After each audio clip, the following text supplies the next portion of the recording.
Countdown.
Welcome to another edition of the Willie Bragg Show. I hope each and every one of you are doing well today. And it's almost 2023, so I'd just like to say to you all that to start everything on the right foot here, or on the left foot, as I like to say, and hit that subscribe button, hit that notification bell, all on YouTube, and follow me on Twitch, on Facebook, Twitter, and you know the deal.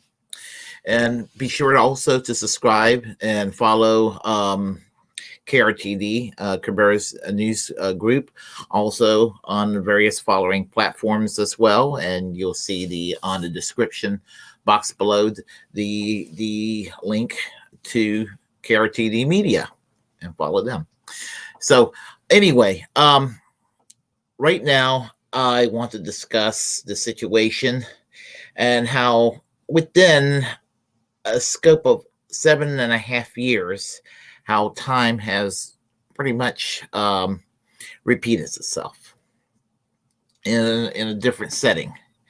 And what I mean by that is that last week, President Volodymyr Zelensky of the Ukraine addressed the Congress, joint House session of Congress, with his speech to members of the House and the Senate, to the presidency, the Supreme Court. Everybody was there, to the U.S. public, and I guess you could say the world in a way. And it was the same kind of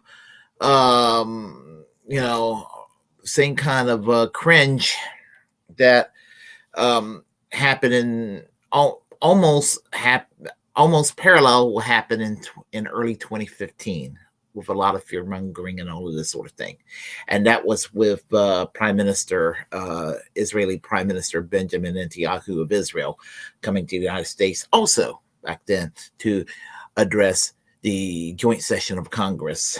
And back then, and the same situation, the joint session of Congress, the president, the Supreme Court, the U.S. public, and I guess you could say, in a way, the world. And what's sickening about it is that both men are not really good people. Neither of them were, when Netanyahu came here in the U.S. to do this in 2015, he was horrible. And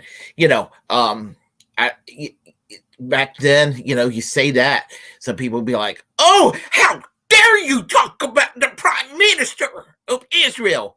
And there was more loyalty toward the Prime Minister of Israel than there was to the U.S. president. Sure, Barack Obama was a piece of crap for a president, but as much as I didn't like Obama, give me Obama any day over Netanyahu. Seriously. Netanyahu made me feel sorry for Obama, for the crap that he was subjected to. And it was by design by the U.S. right wing, because Netanyahu was not even a product of the he was not even the product of the Israeli right. He was really more of a product of the American right, because he was raised in Pennsylvania. Fast forward, and I'll get back to that in a moment. Fast forward to the year 2022 with President Zelensky making his address to the nation, and with his speech and all that last week, and everybody frolicking, and oh boy, if you dare criticize him, oh, how dare you going around defending Vladimir Putin, again, this is sort of the straw man that people would build, and people seem to always reject nuance, and either way, it costs the taxpayers money. What happened either way. And not only does it cost taxpayers money, it costs us lives too. It causes the world to become a more dangerous place. So what I'm going to do is I'm going to play as just a snippet of the 2015 speech by Netanyahu. I'm going to go and comment a little more on that, and then I'm going to play a snippet of the speech by Zelensky, and then comment a little more on that and tell you how it connects. Okay? All righty. Okay. And let's do this.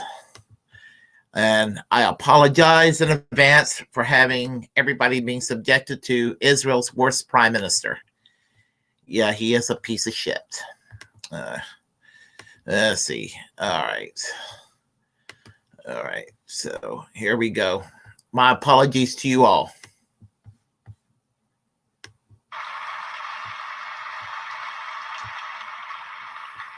I guess it's true what they say. You can't keep a good man down. You're not a good man. Never was, never will be. My friends, I'm deeply humbled by the opportunity to speak for a third time before the most important legislative body in the world, the U.S. Congress. I want to thank you all for being here today. I know that my speech has been the subject of much controversy. I deeply regret that some perceive my being here as political. It's not your being there. Well, it is. You're a war criminal. That was never my intention. I want to thank you, Democrats and Republicans, for your common support for Israel year after. I want to criticize Democrats and Republicans for ass-licking this war criminal. Would apologize to the whole world for what they have done with this war criminal here. Year, decade after decade.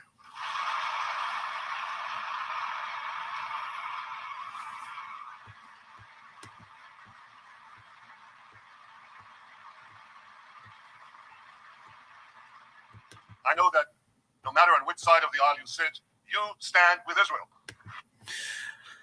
I stand with peace-loving people, period. And that's not you, Benjamin Nentanyahu. Not at all. That is not you. In fact, I blame you for the Iraq War. You convinced, when you were the foreign minister in Ariel Sharon's government back in the early 2000s, just after 9/11, you convinced Tony Blair and you convinced George W. Bush what an awesome idea it would be to go and invade Iraq. Luckily, people look back and think it was a mistake. But unfortunately, there's a segment of the population that still loves Benjamin Netanyahu, that believes that Iraq war was a mistake, not fully realizing that Benjamin Netanyahu played a role in convincing a lot of nations in the West to get involved with this war in Iraq.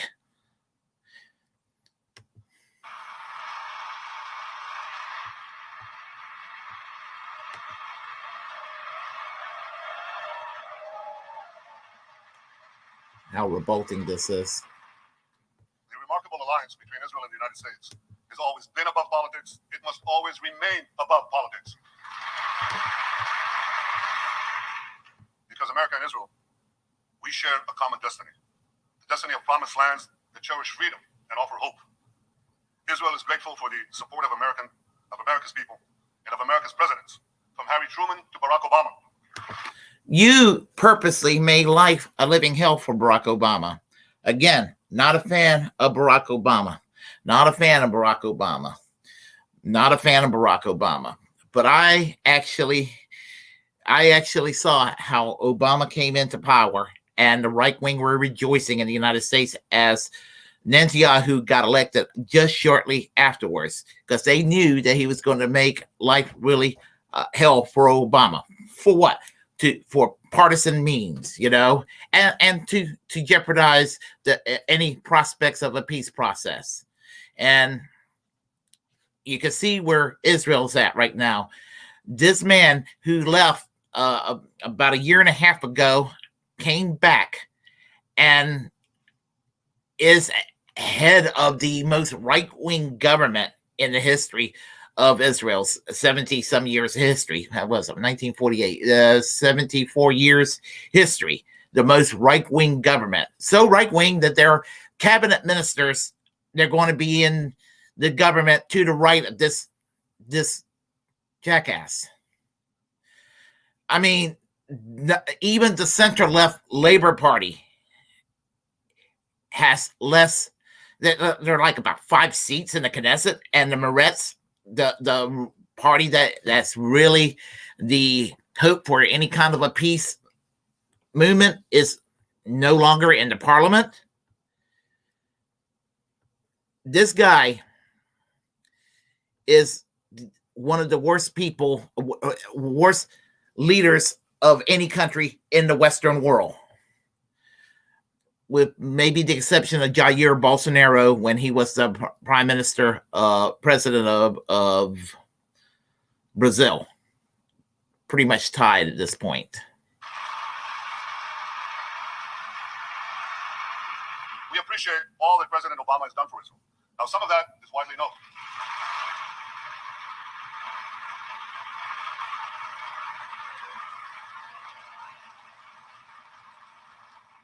Some of that is widely known, like strengthening security cooperation and intelligence sharing, opposing anti-Israeli resolutions at the UN.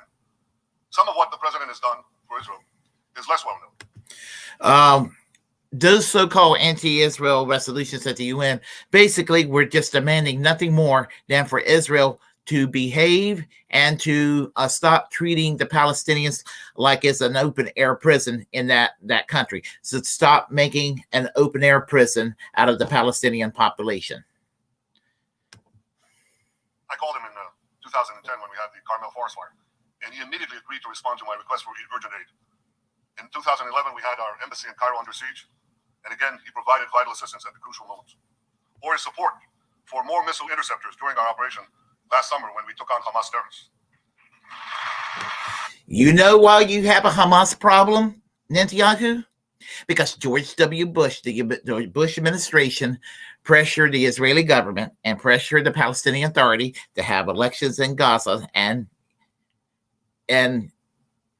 remember, Hamas was created by the Mossad, partly created by the Mossad at one time. They took fundamentalists and used them as useful idiots to go and help create, to kind of throw a monkey wrench into a more secularized populist left movement like the PLO, and kind of replace that with a fundamentalist Hamas organization.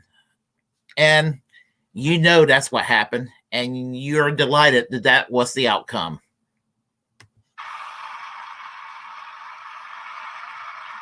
In each of those moments, I called the president, and he was there. And some of what the president has done for Israel might never be known, because it touches on some of the most sensitive and strategic issues that arise between an American president and an Israeli prime minister. But I know it, and I will always be grateful to President Obama for that support. He has to grandstand.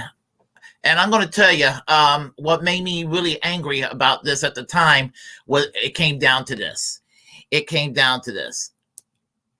What happened was there was the peace treaty between Iran and the United States with basically trying to have it so where Iran could use their nuclear technology for peaceful purposes and to try to phase them out of getting themselves into the nuclear weapons club in the world, on the world scene. That's what it came down to.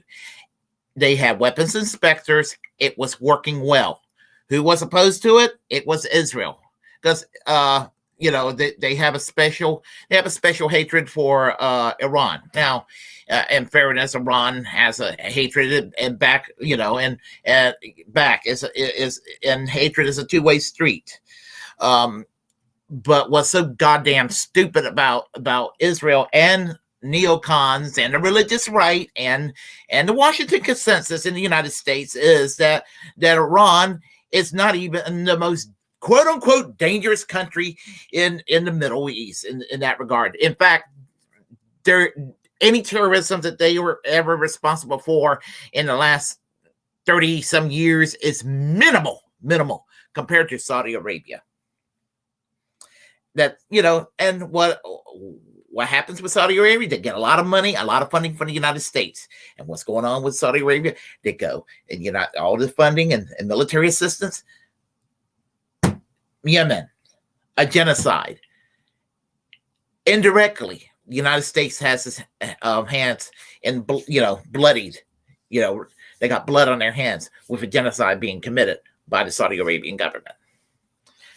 But no, they got to go and beat up on Iran, and that's what it came down to. One of the worst things Trump did, foreign policy wise, and he knew better. He knew it was a bullshit move, but he knew he had to keep the neocons, the secular neocons, the John Boltons happy. He knew he had to keep the John Hagees and the Pat Robertsons happy. He knew he had to keep the Glenn Becks and the Michelle Bachmans and the Phil Robertsons happy. So what did he do? He pulled the U.S. out of the Iran deal when he became president. Now, it connects with what I'm about to talk about here. So I'm mentioning Netanyahu because the asshole is back as the Prime Minister of Israel. And the Middle East is a little bit less safe as a result. So, other countries, I have bad things to say about the other countries there too. But but I have heavy criticisms toward Israel, especially with their move toward the right, their move toward theocracy. The secular tradition is gone, nearly gone, and they are, and what happens here in the United States when people criticize them and urge to boycott, some states wants to arrest you or put you in prison for urging a boycott of Israeli products, or when you're calling for a boycott, BDS, they want, in some states it's criminalized. Some states you're forced to sign a loyalty oath for hurricane release, like down in Texas, or in Georgia. If you're going to speak in a college, previously, if you're going to speak in college, you had to sign a loyalty oath. Until Abby Martin came along and challenged it, and the state Supreme Court said, this is a First Amendment violation, and it was tossed out. Good for Abby Martin. Glad what she did. So, fast forward to this past year. Russia, Ukraine, the world's in crisis with what's going on there. And I tell people, I've been called a Putin puppet and I've been called pro-Russia, whatever. I'm not. I don't support the invasion by Russia, but I don't support the Ukrainian government either. I mean, objectively, if you want to talk about which country is more authoritarian, objectively, Ukraine, when you think about it, because, I'll talk about that in a moment. But what I'm going to do is I'm going to play you the video of the Ukrainian president Zelensky and the power grip he has on American foreign policy and American, of American politicians and American journalists, and how problematic it is that the U.S. is so wedged up and tied in with Ukraine. So here we go.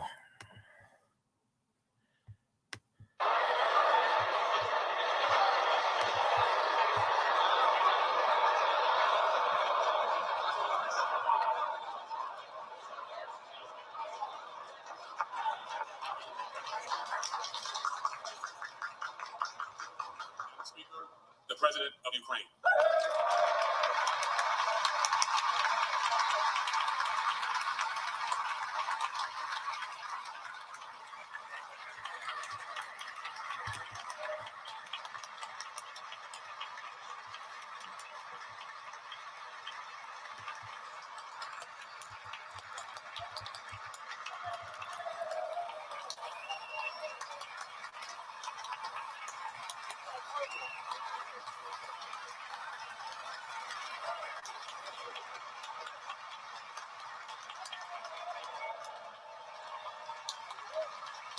Thank you so much.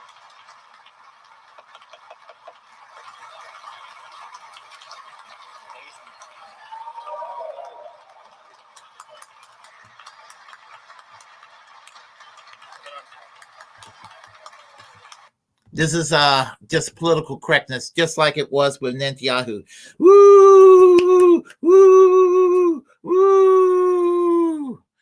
And I'm going to tell you why it's bullshit to just be frolicking around for this man here. He's an actor, by the way. And I mean, yeah, he was an actor, but this green outfit, just...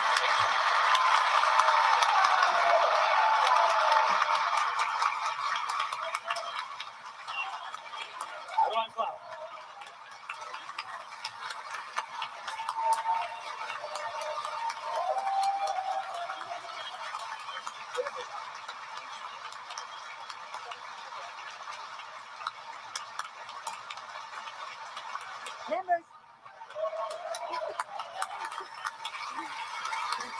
Oh, brother. Members of Congress. Members of Congress, I have the high privilege and the distinct honor of presenting to you His Excellency Volodymyr Zelensky, President of the Ukraine.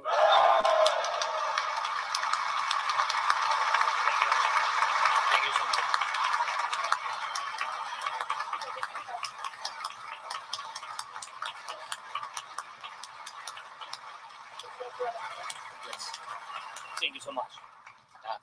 Thank you. It's too much for me. All this for our great people. Thank you so much.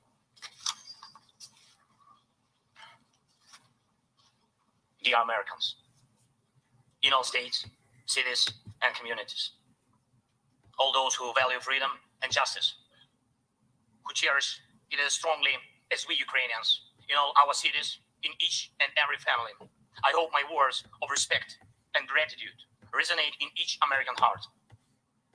Madam Vice President, I thank you for your efforts in helping Ukraine. Madam Speaker, you bravely visited Ukraine during the full-fledged war. Thank you very much. Great honor. Thank you.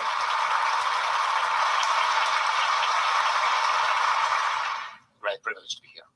Dear members of the Congress, representatives of both parties, who also visited Kyiv, esteemed congressmen and senators from both parties who will visit Ukraine, I'm sure, in the future. Dear representatives of diaspora,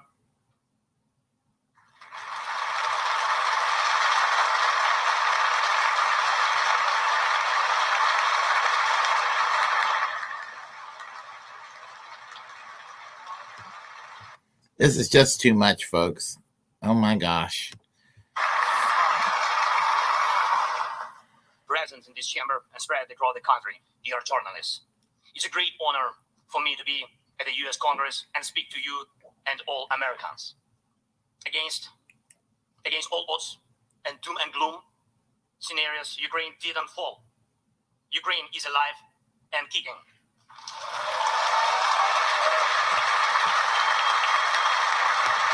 Ukraine won't be alive, nor any other country in the world, if there is a nuclear war.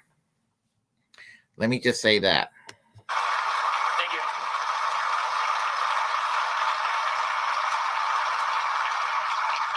And it gives me good reason to share with you our first joint victory. We defeated Russia in the battle for minds of the world. We have no fear, nor should anyone in the world have it. Ukrainians gained this victory, and it gives us courage, which inspires the entire world. Americans gained this victory, and that's why you have succeeded in uniting the global community to protect freedom and international law. Europeans gained this victory, and that's why Europe is now stronger and more independent than ever. The Russian tyranny has lost control over us. Okay, you want to talk about freedom? Okay. Is it free for your society to ban 13 political parties in the parliament of Ukraine? Because that's exactly what happened in the Ukraine. 13 political parties are banned in the Ukraine. Is that freedom? I mean, you know, I'm not a Putin fan. Believe it or not, I'm not a Putin fan. Sounds like I'm on Russia's side. I'm not on Russia's side. I'm not on Ukraine's side. But I am not for this over sanctification of Ukraine, the way that the West is doing this, because 13 political parties were banned in the Ukraine. That's bullshit. You don't ban political parties.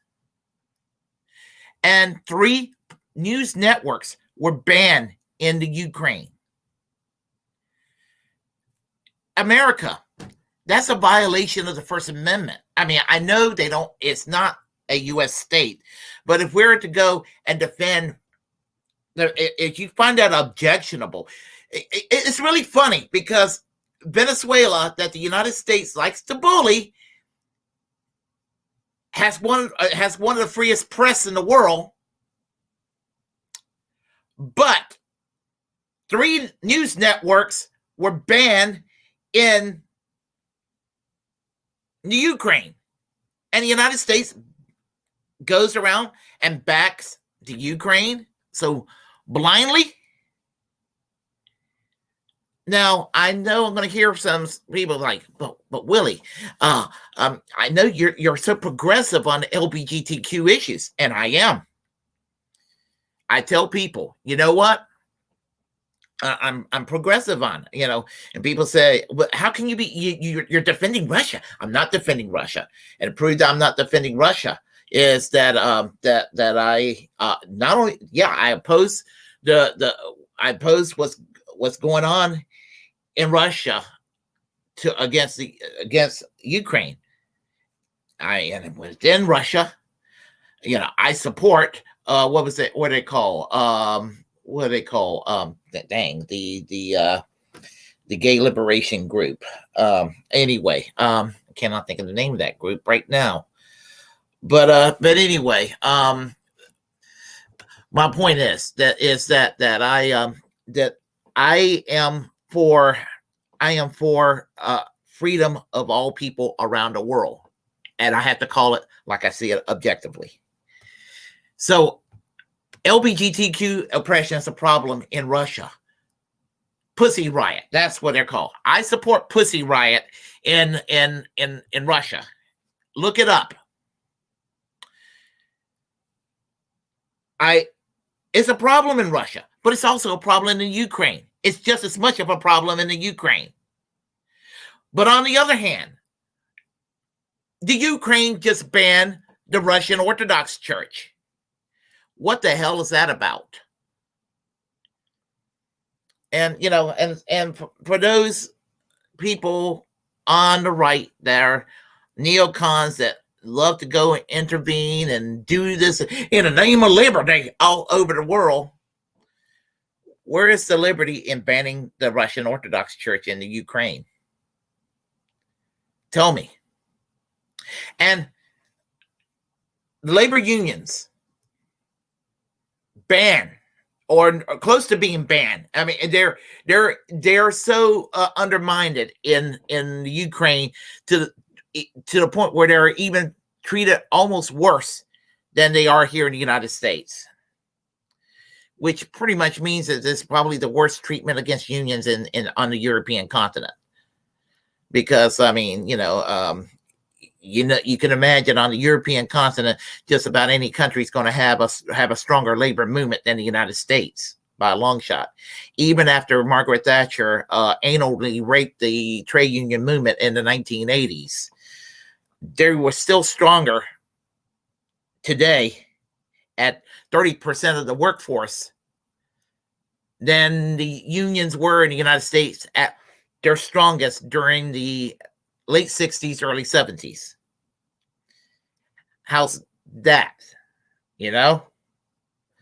So anyway, I'm just trying to lay out these concepts here. So I'll let Zelensky continue, and I'll comment some more.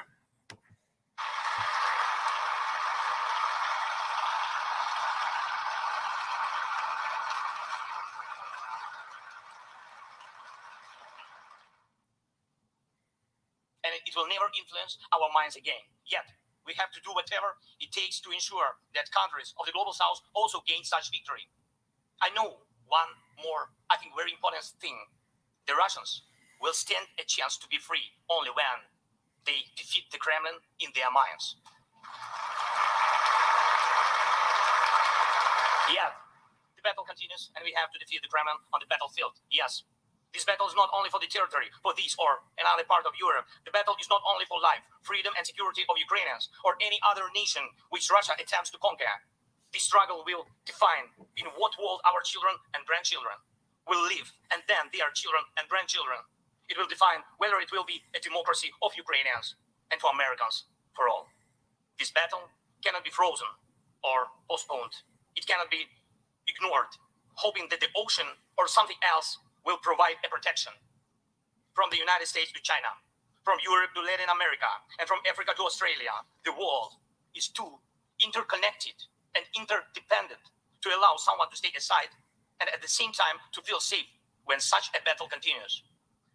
Our two nations are allies in this battle. Would that matter if we have a nuclear war? Would that matter if there's a nuclear war over this? Because there is a way that this can be resolved. But you see, it goes back to this. You have a stake in this because you're in power, Zelensky, because of a CIA coup going back to the year 2014, a CIA-sponsored coup. And in the midst of that CIA-sponsored coup, some neo-Nazis ended up in the government and in the military. And people talked about it at the time when it happened, 2014, 2015. Oh my God, we got Nazis in the government in the Ukraine. I remember this. But now, because Hillary poo-pooed on Vladimir Putin and says, Vladimir Putin controls Donald Trump. Vladimir Putin controls Jill Stein. Vladimir Putin controls Bernie Sanders. Vladimir Putin controls Tulsi Gabbard.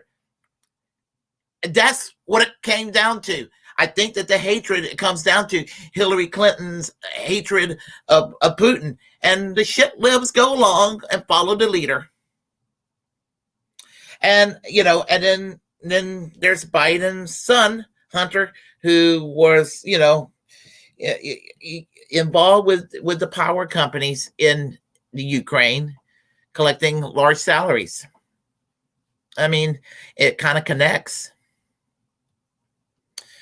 And, the thing about it is, and look at all the billions we're giving. We manage to give more money to the Ukraine. I said this last night on Tommy Nation Politics. I was on his program last night, and it was agreed that the United States have actually managed to outgive to Israel to give to Ukraine. For crying out loud, we got dirty, shitty water in Michigan. We got dirty, shitty water in Mississippi. We have crumbling infrastructure all around the country. Bridges could collapse. We got outdated trains in this country. We don't even have high-speed rail.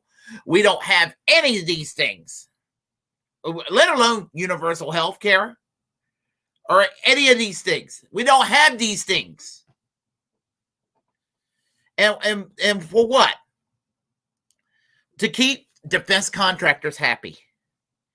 To keep the neoconservatives in the Republican Party happy. To keep the shit libs that follow Hillary Clinton happy. It's one big club, and all of us Americans are not in it. And for what? And to be taken for a ride by someone like Volodymyr Zelensky and his wife Olenska, who basically pressured the Web Summit in Portugal just a couple of months ago to basically blacklist and prevent Gray Zone from going to the conference, and to have Zelensky himself demand for the U.S. government to put Senator Rand Paul on a blacklist, to put Glenn Greenwald on a blacklist, to put Tulsi Gabbard on a blacklist. Who the fuck does he think he is? I'm not even the most fucking patriotic person in the world, believe me when I say that. But who the fuck does he think he is to make these demands from the U.S. government, and to have right-wing organizations in Ukraine, a website that basically is a kill list to basically threaten people's lives. You know, when Roger Waters from Pink Floyd, he's on a kill list. They want him dead. They want they want Henry Kissinger dead. I never thought I would say anything nice about Henry Kissinger, but Henry Kissinger's like, negotiate. And how sad is it that Henry Kissinger is more rational than the shit lives in the Democratic Party leadership? They are sounding like Bush Cheney neocons in the year 2004, 2003, 2004. Make it make sense, people. Make it make sense. And then we can't afford free college, and we can't afford affordable housing for people. We can't afford these things because, hey, money has to be given over there to other countries. You know, we can't afford these things. Oh, we got a supply chain crisis here. It's easy to, one of the things that can remedy this domestically is to give the guaranteed sick leave of 7 days to the rail workers.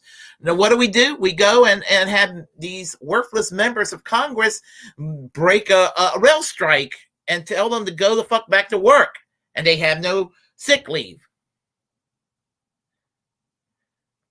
But, you know, hey, money can go over there to the Ukraine and all of that. I mean, this is where we're at here in America right now. If it's ass backwards and if it's stupid and it doesn't make any sense, my God, this is where we go. This is where we go. And I'm just absolutely beside myself on why we allowed a charlatan like Zelensky or Netanyahu to dictate how we do things in this country. And no, I don't want to hear it from people. Oh, I see what you're getting at. Netanyahu is Jewish and Zelensky is Jewish. That's what it. No, shut the fuck up with the anti-Semitic allegations. I'm the guy that supported Bernie Sanders twice for president. Okay. So you know, I'm not particularly jazzed about supporting him in 2024, but I'm just saying. So anybody who wants to go and use that allegation, no. They're two white guys who have shitty politics, and they know how They know how to exploit our American government as suckers and to be the mercenaries of the world. Just like Saudi Arabia knows how to do this shit. Does that make me anti-Muslim? Just as, just any other country in the world,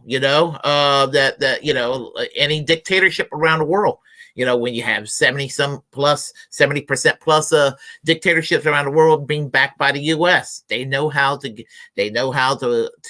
get the U.S. to play ball with them. So one big game, and again, in the U.S., they benefit, the defense contractors, they benefit, and the intelligence agencies like, yes. Not only can we monitor what they do across the world, that gives us even more reason to sit there and monitor Americans and listen to their phone conversations and tap into their computers and tap into just check every keystroke they make and monitor them in every which way, shape, and form. So we can know where they're at every moment and what their very thoughts are. I mean, that's a little over the top, but you get the gist of what I'm saying.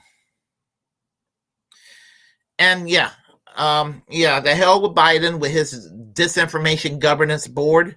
And I'm glad they scrapped it because there was widespread opposition to it. But let me tell you, you think that President DeSantis would be getting rid of it because he's a freedom-loving, liberty-embracing, principled conservative? Hell fucking no. He would use it probably even more forcibly than Biden would. So, and a changing of the guard for the presidency to DeSantis would be worse. DeSantis would be worse. So, but point I'm trying to make is that we need to stop falling for these damn charlatans, because around the world that just takes Americans for a ride, our government for a ride, and take our tax dollars that we could use to invest here in America, to invest to improve our infrastructure, to make our lives better. And I am being the unreasonable one, I'm being the unreasonable one to a lot of folks. So anyway, I just needed to get that out of my system here. So let's see what we got here on the chat line. Brandy Weaver, hey, how are you today? I'm doing well. Free Palestine as well. Absolutely. As I said, I agreed. Let's see what we have here. All right. Let's see. There's an inside joke here. Best decision Jeff's ever made, hiring Willie Bragg. Hey, John, how are you? How are you today? Let's see. Ban all political parties. Also ban all labor unions. Oh, my God. Yeah, just like old times. Okay, I got you. Let's see. I agree. Labor unions are worthless. All they do is screw people over their money. Well, we're going to have to disagree. My friend. If there's a nuclear war, all countries will enter in. And if there is a nuclear war, all countries will enter in, and life, as you know, it will be gone. If you are one of the lucky ones to survive.